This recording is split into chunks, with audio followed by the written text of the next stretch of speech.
الا كنتي من عشاق المخامر ما عليكي غير بهذه الطريقه، جربيهم وردي عليا الخبار.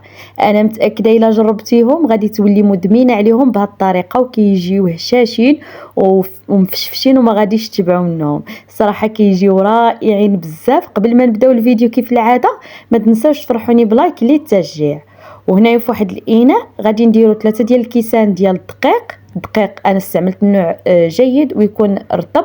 استعملت 2 كيسان ديال دقيق الفينو مع ساشي ديال الخميره د الحلوه وزن 8 غرام، ساشي ديال الفاني، وضفت 2 معالق كبار ديال السكر.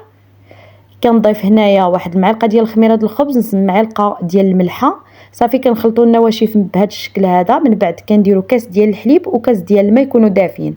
كتجي العجينه هي هذيك. في الاول غادي تبان لكم شويه العجينه خفيفه يعني جاريه، لا راه هي هذيك حيت الدقيق الفينو ماشي غير الدقيق الابيض، الدقيق الفينو كيشرب. صافي كنجمعها بهذا الشكل هذا. من بعد كنخليها غير شويه ترتاح، يعني ما بين كنغسل يديا ونولي كندلك العجينه ديالي. في الاول ملي غادي تجيو تدلكوا العجينه ديالكم غادي تجيكم خفيفه يعني مطلوقه، غير بقاو كتدلكوها وهي كتجمع عليكم. صافي هنا من بعد ما غادي ندلكها مزيان بهذا الشكل هذا، يعني حتى كتجمع ليا العجينه وما كتبقاش تلصق لي ما بين اليدين.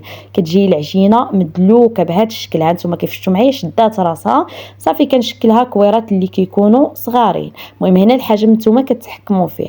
من بعد ما شكلتهم كويرات اللي كيكونوا صغارين في نفس الحجم كنقادهم. بعد كنديرهم في واحد الصينيه كتكون مدهونه بالزيت، وكندهنهم بالزيت وكنغطيهم بالبلاستيك.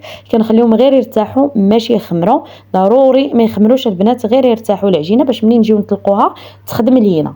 وهنايا من بعد ما غطيت العجينه نتوما كتشوفوها غير ترتاح لكم ما تخليوهاش تخمر. هنا خديت نص رابعه ديال الزبده البنات اللي كتكون خاصه بالتوريق، ولا اي نوع الزبده اللي عندكم. انا استعملت الزبده اللي كتكون ديال التوريقه البنات. صافي هنايا طلقت بالزيت. دائما العجينه ديالنا كنطلقوها بالزيت وعاد كنورقوا من الداخل بالزبده. ما تطلقوش العجينه ديالكم بالزبده، طلقوها بالزيت، غير ما تكثروش الزيت بزاف، غير شويه صافي. وكندير واحد الكميه ديال الزبده صافي، وكنبقى نشكلها على شكل الطريقه العاديه ديال المسمن المربع كيف كتشوفوا، يعني الطريقه الثانيه العاديه. كندير كميه ديال الزبده. هاد نص رابعه ديال الزبده خصها تفرق لكم البنات هاد المخمرات كاملين، يعني ما تزيدوش نهائيا الزبده.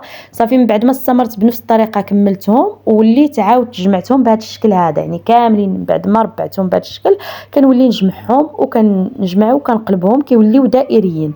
صافي من بعد ما جمعتهم بهذا الشكل هذا كندير شويه ديال الزيت وكنبدا نطلق المخمرات ديالي. هنا الحجم نتوما كتحكموا فيه. الا بغيتوهم يجوكم غلاضين يعني فيهم هذيك اللبابه غادي تخليهم شويه ما تبركوش عليهم بزاف. انا كيعجبوني يكونوا هما هادوك، يعني رققتهم شويه. من بعد ما درتهم في الصينيه ديالي الفران خليتهم خمروا. ضروري يخمروا مزيان. السر ديال المخمرات خص يخمروا المره الثانيه، يخمروا مزيان بهذا الشكل هذا. من بعد خديت صفر بيضه مع شويه ديال الخل ودهنتهم بهذا الشكل هذا كيف كتشوفوا معايا. وهنا راني شاعله الفران ديالي راه كيسخن، يعني بحال الطريقه اللي غادي نطيبوا بها القراش للبنات. هنا درت شويه ديال الزنجلان من الفوق بهذا الشكل هذا، وغادي ندخلهم الفران اللي كيكون سخون. نقصوا الفران ونخليهم يطيبوا على خاطرهم راه كيتنفخوا كيجيو خفافين وهبطوا يتحمروا. كيجي فيهم واحد اللون رائع بزاف وكيجيو هشاشين ومقرمشين، ما نقول لكمش واحد المذاق واعر فيهم. صافي هنا من بعد ما كملت الكميه اللي عندي وطيبتهم بهذا الشكل هذا، شوفوا لي المخمرات كيف كيجيو غزالين بزاف بزاف بزاف، وفعلا كيستحقوا التجربه.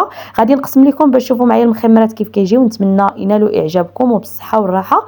قبل ما تخرجوا من الفيديو ما تنساوش تفرحوني بواحد اللايك وواحد التعليق زوين، وشكرا لكم ونتلاقاو في فيديو جديد. بسلامه.